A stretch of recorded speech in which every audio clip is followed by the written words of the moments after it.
to do a 10 to 15 minute mobility exercise routine for those of you that have requested it. So first thing we're going to do is come onto our hands and knees. You need to bring your knees under your hips and your wrists under your shoulders and feel a lovely length through the spine. Your shoulders are slightly higher than your hips, so you're not completely flat, so you've got like a slight angle going from the back of your hips to the back of the ear. Keep the back of the head lifted and relax your feet. Spread out the fingers and just start to take an in-breath as you open up one hand and take the palm to the ceiling. You're going to breathe out to close. And then do exactly the same with the other hand. So just take one arm out to the side, take the back of the hand towards the ceiling. And it's a breath in here as you open, really lengthen from the throat to the fingertips. Breathing out as you come down, looking down at the floor in between as you come through. Now try and keep your hips, your body nice and quiet while you're doing this. And try and keep your hips and knees in line. So try not to let yourself go back. There'll be a tendency to sit back towards the heels. Breathing in to open, really lengthen and just go to where's comfortable for you. Don't ever push anything. We're going to do one more each side. Breathing in to open, out to come through. Push the floor away as well, so you're not collapsing into the hands and the arms and the shoulders. And then from here, we're going to take a sit back to release the wrists. Sit back here as long as you need to relax your wrists. Then when you're ready, come forwards again, and we're going to come into swimming. So same position, just think about that weight distribution being even through the knees and the wrists. So just take a little shift forwards and backwards to establish that. And then again, take the back of the head and lift it a little. When your in-breath comes, just lift one arm and reach it to the wall in front of you. Thumb's going to lead. Breathe out to bring that hand down. And without shifting your body, you want to come and do exactly the same on the other side. So you breathe in to lengthen, lift that arm towards the wall in front of you, thumb to the ceiling. Breathe out to bring the hand down. Keep the body nice and still.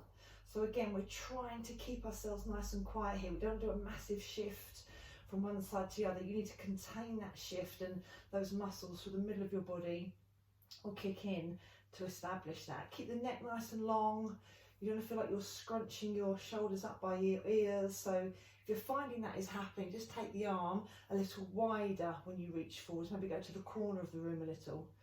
Now you can stay with this for up to 12 breaths. If you wanted to start to make it a little bit more challenging, you would then add in the opposite leg. So you'd slide the big toe along the mat ever so lightly, reach those limbs away from each other, maybe engage your bum to lift that toe off the floor. It's not going to come too high, and then breathe out again to bring them back to where they started.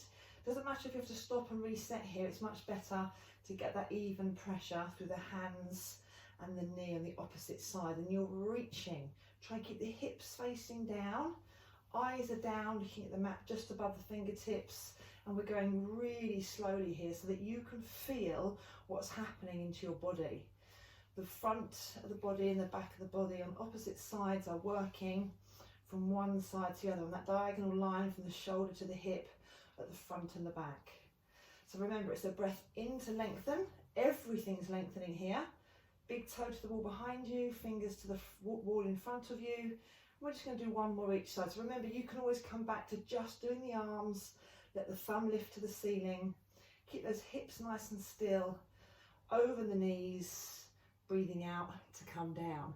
Again, take a sit back for a moment, release the wrists, release the head, and you're going to come to a seated position, ready to do your spine twist. So ideally the legs are together, close and tight, and the feet are flexed. If that doesn't work for you, bend the knees, and then you can have them at an angle with the feet still low. So even though you're sat tall, you still want to have your feet flexed.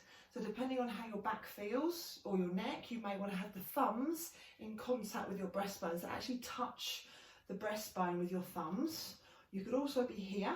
If you wanted to make it a little bit more weighted, the arms would be lengthened with the elbows soft. So from here, you're going to take an in-breath into the centre, and you're going to breathe out to twist. So you're not going to force it. You're going to sit really tall out of your sit bones, breathing into the centre, and then breathing out to twist. So you're keeping your legs engaged, even if they're bent.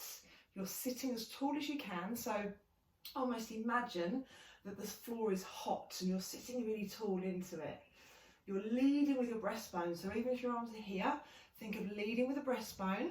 If your arms are in the Cossack position, you could actually drop your eye line down to look at your wrist bone so that your head follows and stays in line with your breastbone. And obviously if you've got the arms lengthened, just soften those elbows, lead with the breastbone, drawing up and tall through to the ceiling. One more in the other direction. Breathing into the center, breathing out to twist. From here, we're going to come down to our mats. We'll take your legs together, squeeze them together, roll yourself down nice and slowly. We're going to come into hip twists, a beautiful way to bring mobility through the spine. It's very tempting on this one to use your legs, so try not to use your legs to come back to the middle. You want to draw in through the breastbone, in through the back of those shoulder blades. So hands are just outside the mat, just outside the hips, not really wide. We want to use the middle of the body to bring the legs back into the middle. Knees are squeezed together, so the ankles and the big toe joints. And just let your hips go heavy, so your tailbone is heavy here. Eyes are up, so your neck is relaxed. And just spread your shoulder blades into the floor. So the tips of your shoulders at the back are down. Shoulder blades are wide into that mat. Take an in-breath as you take the knees and hips in one direction. Go to the point where you can keep the opposite shoulder tip into the mat. And then as you come back, you're going to draw your breastbone down into the mat in between your shoulder blades. Inside edges of the feet together. Again, you're going to breathe in to go in the opposite direction. Looking up to the ceiling, only go to the point where you can keep the opposite shoulder at the back there into the mat.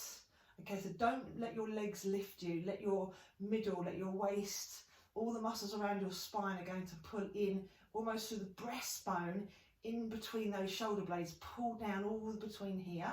Remember, you should feel nice and wide across the chest, breathing into the center and breathing out again. Draw in between the shoulder blades down into that mat. Back of the upper arm is down in the mat. Fingers are reaching, wrists are heavy.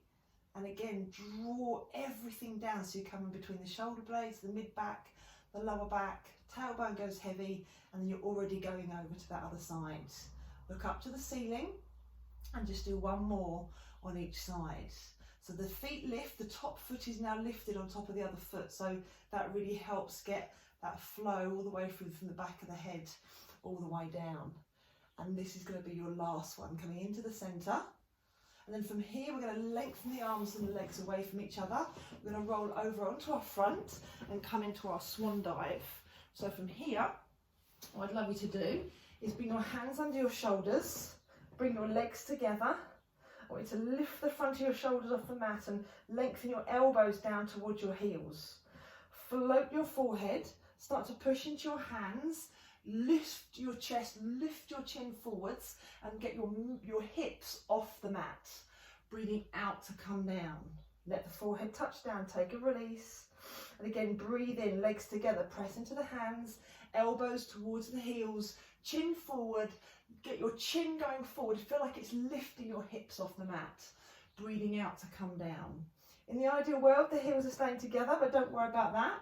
And again, don't force it, only come to where you want to come to. The elbows are into the body.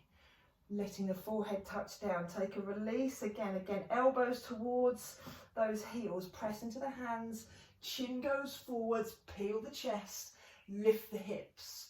We're just going to do one more of these, keeping those legs together. Elbows back, front of the shoulders lift, lift the chin, chin forwards, peel the hips up, all the way down, and then take a big push back and stay in your rest pose.